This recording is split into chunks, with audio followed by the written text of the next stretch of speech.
بسم الله الرحمن الرحيم. الحمد لله رب العالمين والصلاة والسلام على رسوله الكريم. أما بعد، أعوذ بالله من الشيطان الرجيم. بسم الله الرحمن الرحيم. اقرأ باسم ربك الذي خلق. صدق الله العظيم. وقال النبي صلى الله عليه وسلم: لا تزول قدم ابن آدم حتى يسأل عن خمس: عن عمره فيما أفناه، وعن شبابه فيما أبلاه، وعن ماله من أين اكتسبه وأين أنفقه، وعن عمره فيما أبلاه. معزز بزرگان دین، نوجوان دوستو، جمعہ کا دن ہے، ہفتے کا عید بھی کہا جاتا ہے، اور مبارک ایام میں سے ایک دن ہے۔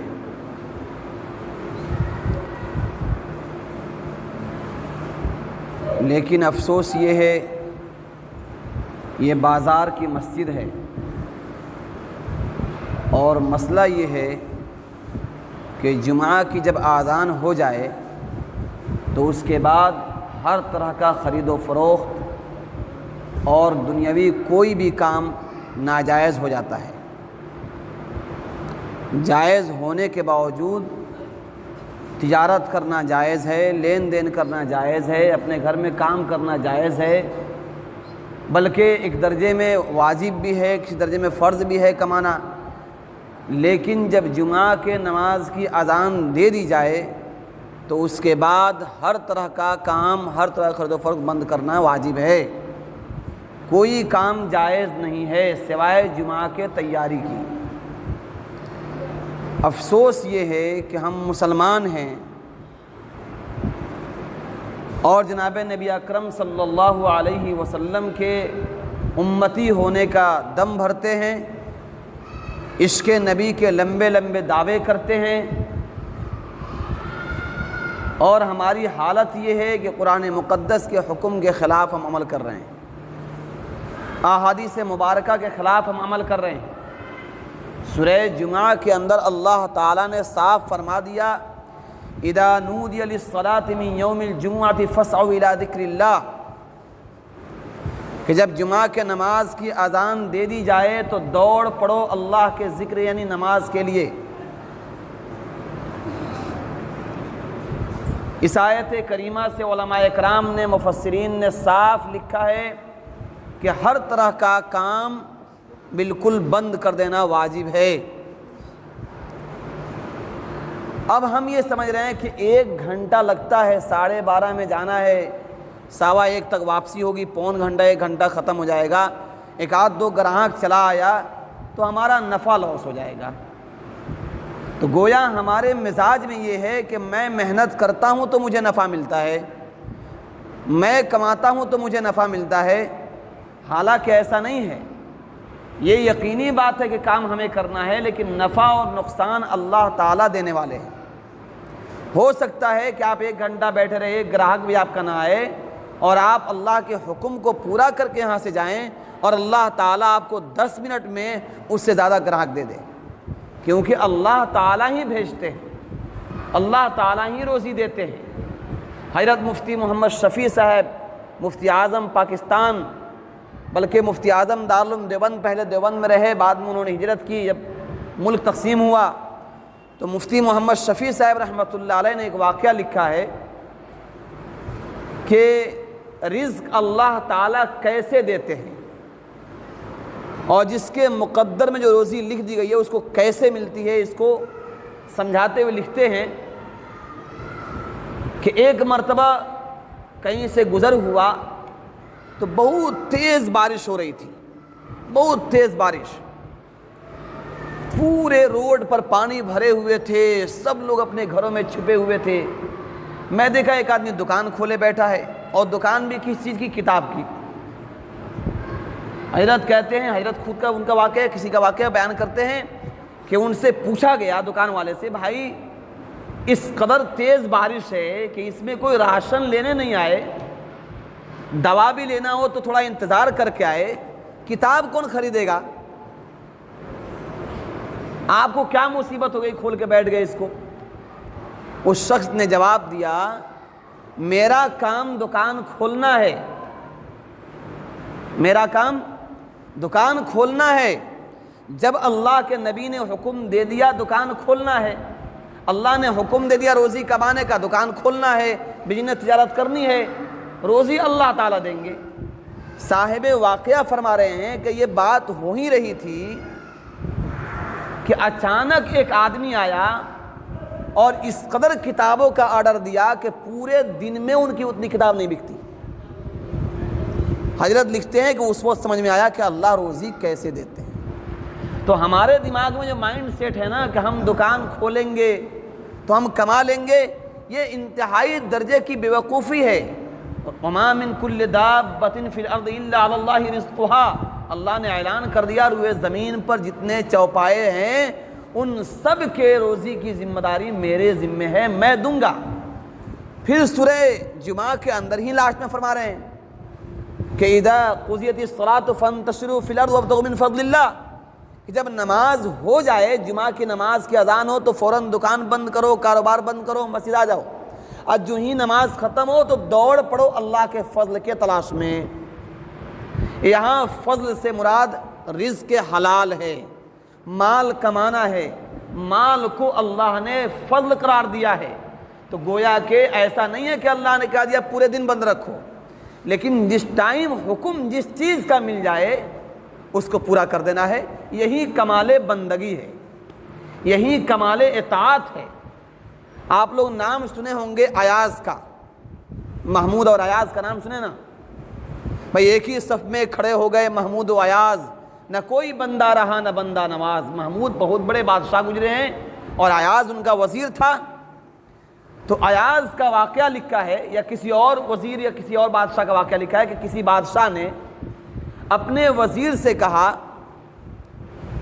تمام وزیروں نے شکایت کی، جو بہت چہیتا وزیر تھا، آج بھی ہوتا ہے نا، کوئی اچھا طالب علم ہے، پڑھنے میں بہت اچھا اسٹوڈنٹ ہے تو سارے بدماش بچے اس کی شکایت لاتے رہتے ہیں ٹیچر کو، یہ ایسے کیا ویسے کیا ویسے کیا۔ گاؤں میں ایک اچھا آدمی کوئی ہو تو سب اس کو پریشان کرتے، اسی کے بارے میں چغلی کرتے رہتے ہیں۔ یہ عام مزاج بنا ہوا ہے۔ کوئی ایک اچھا آدمی گاؤں میں ہو جو حرام سے بچتا ہو، گناہوں سے بچتا ہو، تھوڑا نیک پرہیزگار ہو، تو اس کے لیے 10 بدماش مل کے اسی کو بدنام کرنے کے در پہ جاتے ہیں۔ تو ایاز کو بھی بدنام کرنے کے لیے تمام وزیروں نے محمود سے شکایت کی، کہا کہ کیا رکھا اس کے اندر، پتہ نہیں ہمارے بادشاہ کو کیا ہو گیا، صرف ایاز ہی پر نگاہ ہے ان کی، ایاز پر اتنا مہربان کیوں ہے، نہ جانے ان سے کیا ملتا ہے اس کو۔ خیر انہوں نے شکایت کی کہ وہ نالائق ہے، ناکارہ ہے، کسی کام کا نہیں ہے، ہم اس سے زیادہ پڑھے لکھے ہیں، اس سے زیادہ قابل ہیں، ہمارے پاس صلاحیت ہے، ہم کو قریب کیجئے۔ تو محمود نے کہا کہ کس کس کو میں زبان سے بند چپ کراؤں گا۔ اس نے ایک پلاننگ کی، کہا کہ تمام وزیروں کو، تمام مشیروں کو ہمارے گھر پہ دعوت ہے۔ محل میں اس نے بلایا سب کو، محفل لگی، دعوت چلی ہوئی۔ اس کے بعد بادشاہ نے ایک ہیرے کا ٹکڑا لیا، ایک ہیرا لیا، بہت قیمتی تھا، بلین ٹریلین ڈالر کا ہیرا تھا وہ، اور کہا کہ بھائی لو اس کو تم توڑ دو۔ تو ایک وزیر نے کہا حضرت کیا بولتے ہیں، بہت قیمتی، اس کو کیسے توڑ دیں گے آپ؟ پھر لیا، دوسرے کو دیا، تیسرے کو دیا، چوتھے کو دیا، پانچویں کو دیا، سب کو دیتے گئے، کسی نے نہیں توڑا۔ آخر میں دیا ایاز کو، توڑ دو، اس نے لیا، دھڑام سے توڑ دیا اس کو۔ اب سب بولے کہ حضرت کہا تھا نا آپ کو، یہ بہت بیوقوف ہے۔ سب وزیر بول رہے ہیں بادشاہ کو، بادشاہ سلامت، ہم نے کہا تھا کہ یہ ایاز بالکل بیوقوف ہے، لاکھوں لاکھ روپے کے ہیرے کو اس نے توڑ دیا اور آپ اس کو قریب کیے ہوئے ہیں۔ تو بادشاہ نے پوچھا ایاز سے، بھائی تم نے تو بڑی غلطی کی، اتنے قیمتی ہیرا کو تم نے توڑ دیا، ایسا کیوں کیا؟ تو اس نے عجیب جواب دیا۔ ایاز نے کہا بادشاہ سلامت، آپ کے حکم کے آگے ساری کائنات کچھ بھی نہیں ہے، آپ کے زبان اور آپ کے حکم کی جو ویلو ہے اس ہیرے کی ویلو کبھی نہیں ہو سکتی ہے۔ محمود کھڑے ہوئے بادشاہ اور کہا دیکھو یہی وجہ ہے کہ ایاز مجھ سے قریب ہے، تمہارے نزدیک ہیرے کی قیمت تھی، میرے بات کی کوئی قیمت نہیں رہی۔ تو وہی بات ہم پر ہے، اللہ تعالیٰ نے کہا جمعہ کی اذان دی جائے تو سب کاروبار بند، کوئی کام جائز نہیں، کوئی مزدوری جائز نہیں، کوئی دکانداری جائز نہیں۔ جو ہی اذان ہو مؤذن اذان دے اپنا کاروبار بند کرو، اللہ کے حکم سے مسجد چلے آؤ، جب نماز ختم ہو واپس چلے جاؤ۔ تو کمال بندگی یہ ہے، کمال اطاعت یہ ہے کہ جو ہی اذان سنے کوئی گراہک کھڑا ہو، بھائی میرے نماز کا وقت ہو گیا ہے، آپ کو اگر مجھ سے لینا ہے تو نماز کے بعد لیجئے گا، ورنہ دکان بہت ساری ہے مارکیٹ میں، اور چلے آئیے آپ مسجد۔ اللہ کی قسم اگر یہی جذبہ پیدا ہو جائے تو آپ کے کاروبار میں وہ برکت ہوگا، اور اللہ تعالیٰ آپ کے رزق میں وہ برکت دیں گے کہ کبھی آپ سوچ بھی نہیں سکتے ہیں۔ افسوس یہ ہے کہ خطبے کا ٹائم ہو رہا ہے تو ہم لوگ آ رہے ہیں دکان بند کر کے۔ بھائی معاف کیجئے گا، ہمارا کام بولنا ہے، اگر ہم ہی نہیں بولیں گے تو کون بولے گا؟ ہم ہی نہیں جائز نہیں تو کون بتائے گا؟ تو یہ بالکل صحیح نہیں بھائی، یہ عمل چھوڑیے۔ ایک ایسے فرض کی مطلب ادائیگی میں ہم کوتاہی کر رہے ہیں جو اللہ تعالیٰ کے نزدیک انتہائی درجے کی مذموم حرکت ہے، غلط بات ہے، اس سے بچنا چاہیے۔ بہرحال بات کچھ اور کرنی تھی، بات کہیں اور چلی گئی۔ میں نے قرآن مقدس کی آیت کریمہ ایک پڑھی تھی، سورہ علق، اقرأ بسم ربک الذی خلق۔ اس کے بعد میں نے ایک حدیث پاک پڑھی تھی، اللہ رب العزت فرماتے ہیں اقرأ بسم ربک الذی خلق، پڑھیے اپنے رب کا نام لے کر۔ یہ ایک لمبا واقعہ ہے، یہ پہلی وحی نازل ہوئی اس وقت کا یہ آیت ہے، 5 آیات ہیں۔ اس میں جو مین پوائنٹ کی باتوں بتانا آپ کو ہے کہ اللہ رب العزت کے نزدیک علم کا مقام بہت بڑا ہے، علم کا مقام بہت بڑا ہے۔ اتنا بڑا مقام اس کا ہے کہ سب سے پہلا حکم، سب سے پہلی بات قرآن مقدس میں اللہ نے علم کی، ایجوکیشن کی، تعلیم کی۔ اچھا، اس کو ثابت کرنے کے لیے ایک اور واقعہ سنیے۔ سورہ بقرہ آیت نمبر 30 سے لے کر 34 کے بیچ میں ابلیس اور آدم علیہ السلام کے زندگی کا واقعہ وہاں پر ذکر ہے۔ اس میں آدم علیہ السلام کو اللہ تعالیٰ نے جب بنانے کا ارادہ کیا انسان کو، تو اللہ نے کہا فرشتوں سے انی جاعل فی الارض خلیفہ، کہ میں روئے زمین پر ایک خلیفہ بنانے والا ہوں۔ تو فرشتوں نے کہا کہ اللہ آپ کیوں ایسے لوگوں کو پیدا کریں گے، من یفسد فی الارض ویسفک الدماء، جو فساد مچائیں گے، خون بہائیں گے، وَنَحْنُ نُسَبِّحُ بِحَمْدِكَ وَنُقَدِّسُ لَكَ، اور ہم آپ کی تسبیح بیان کرتے ہیں، آپ کی پاکی بیان کرتے ہیں، ہم اس کے لیے کافی ہیں، کیوں بنائیں گے ویسا؟ تو اللہ نے کہا تھا انی اعلم ما لا تعلمون، میں جو جانتا ہوں تم نہیں جانتے۔ پھر اللہ تعالیٰ نے حضرت آدم علیہ السلام کو اور فرشتوں کے سامنے دنیا کے تمام چیزوں کے نام اللہ نے بتائے۔ بھائی جیسے یہ مائک ہے، یہ موبائل ہے، یہ پین ہے، یہ گھڑی ہے، یہ ہاتھ ہے، یہ پیر ہے، یہ پنکھا ہے، یہ چھت ہے، یہ سب چیزوں کا نام ہم آج بول رہے ہیں۔ اللہ تعالیٰ نے دنیا بنانے کے بعد آدم علیہ السلام کو جو ہی پیدا کیا، حضرت آدم نے وہ سب کچھ بتا دیا تھا، سب چیز کا نام بتایا تھا۔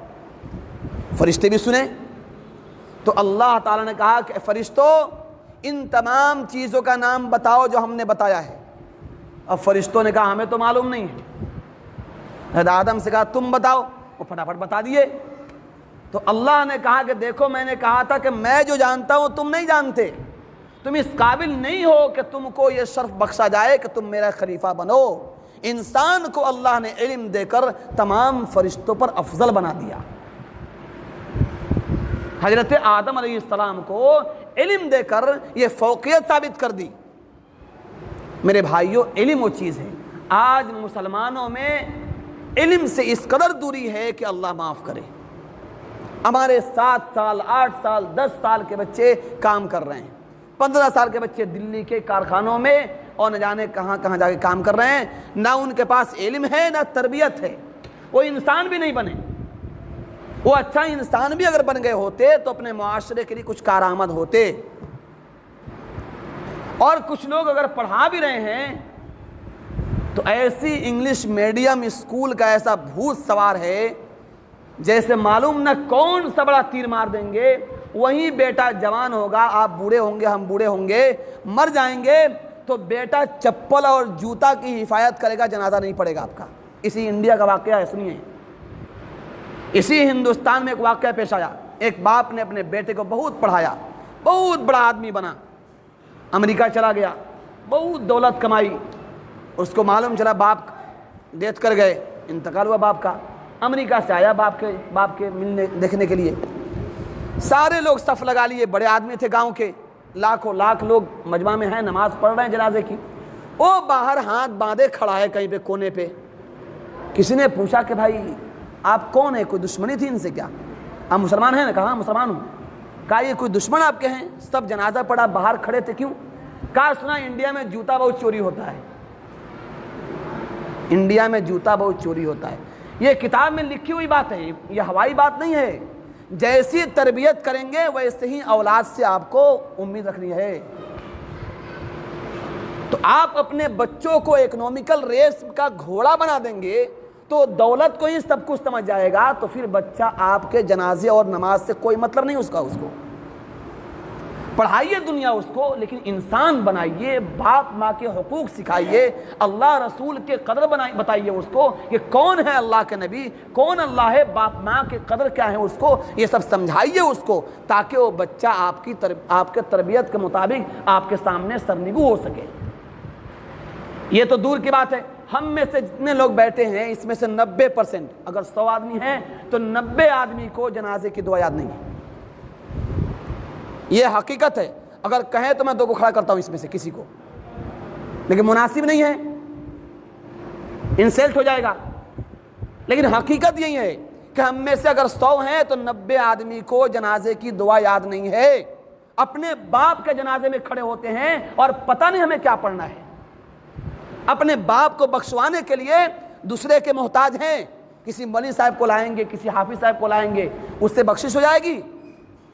پیٹ میں ہمارے درد و دوا کوئی اور کھائے گا؟ کیسی بے وقوفی ہے؟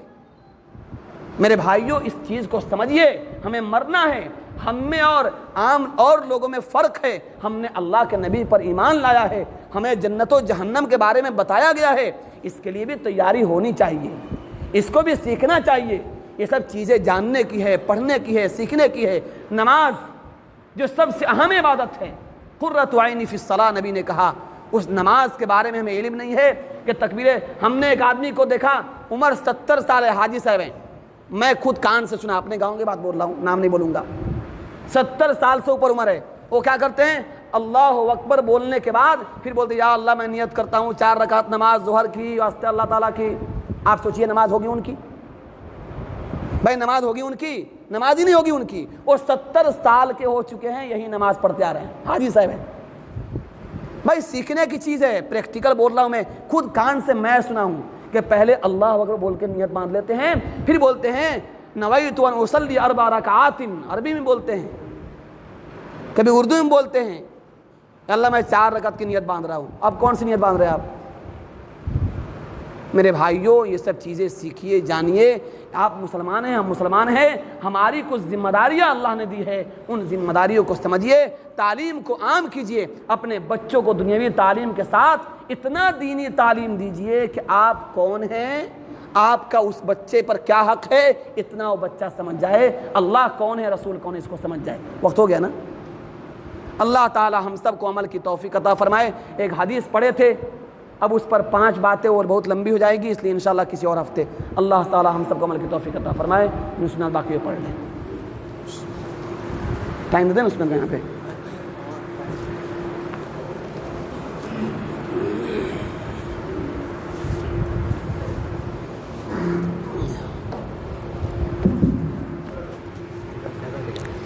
آپ ہی پڑھ لیں، ہمیں آواز تھا